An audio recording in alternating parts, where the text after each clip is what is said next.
Global super লিগের পর এবার বিপিএলেও বাজিমাত করতে চায় রংপুর রাইডার্স। জয়ের ধারা বজায় রেখে এবার বিপিএলও বাজিমাত করতে চায় দলটি। জিএসএল এর অভিজ্ঞতা এতে যোগ করবে বাড়তি উন্মাদনা।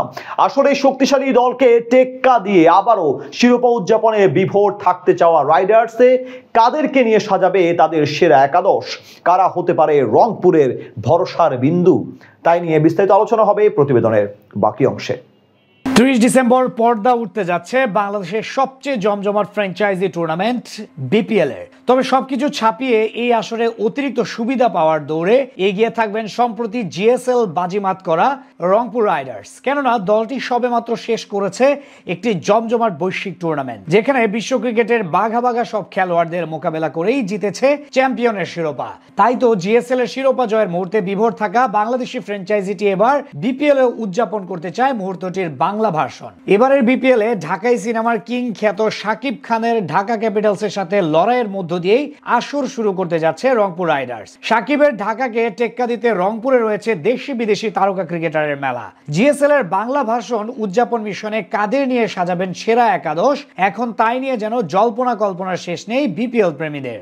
এবারের আসরে রংপুরের সেরা একাদশে ওপেনিং এ রংপুরের ভরসার জায়গায় থাকতে পারেন সৌম্য সরকার, যিনি জিএসএল এর সর্বাধিক রান সংগ্রাহক। ফাইনালে ম্যাচ সেরার পাশাপাশি জিতেছেন টুর্নামেন্ট সেরা খেলোয়াড়ের তকমাও। সৌম্যর সাথে আরেক প্রান্তে ওপেন করতে পারেন ক্রিকেট ভিক্টোরিয়ার বিপক্ষে 138.77 স্ট্রাইক রেটে 49 বলে 68 রান করা স্টিভেন টেইলর। আসরে রান সংগ্রাহকের দিক দিয়ে চতুর্থ অবস্থানে ছিলেন এই মার্কিন বাঁহাতি ব্যাটার। টপ অর্ডারে রংপুরের পছন্দ হতে পারে মার্কুটে ইংলিশ ব্যাটার অ্যালেক্স হেলস, যিনি এখন পর্যন্ত সংক্ষিপ্ত ফরম্যাটে করেছেন প্রায় 13,000 রান। এছাড়া 6 শতক ও 82টি অর্ধশতক হাঁকানো হেলস ব্যাট করতে সক্ষম 145 স্ট্রাইক রেটে। মিডল অর্ডারে রংপুরের হয়ে শুরুটা করতে পারেন টি-20 ক্রিকেটে 7 অর্ধশতক ছোঁয়া সাইফ হাসান, যিনি শুধু ব্যাটিং নয় বল হাতেও সমান পারদর্শী। ডানহাতি এই অফ ব্রেক বোলার ক্রিকেট ভিক্টোরিয়ার বিপক্ষে ফাইনালে রংপুরের হয়ে তুলেছেন 2 উইকেটও। মিডল অর্ডারের দ্বিতীয় পজিশনে নামতে পারেন পাকিস্তানি ক্রিকেটার খুশদিল শাহ। সম্প্রতি ওয়ারিয়র্সের বিপক্ষে খেলা তার 58 রানের দুর্দান্ত ইনিংসই রংপুরকে নিয়ে আসে জয়ের ধারায়। মিডল অর্ডারের তৃতীয় পজিশনে দেখা যেতে পারে রংপুরের কাপ্তান নুরুল হাসান সোহানকে। ব্যাটের পাশাপাশি উইকেটের পেছনেও নিজেকে দারুণ মানাতে সক্ষম এই টাইগার ক্রিকেটার।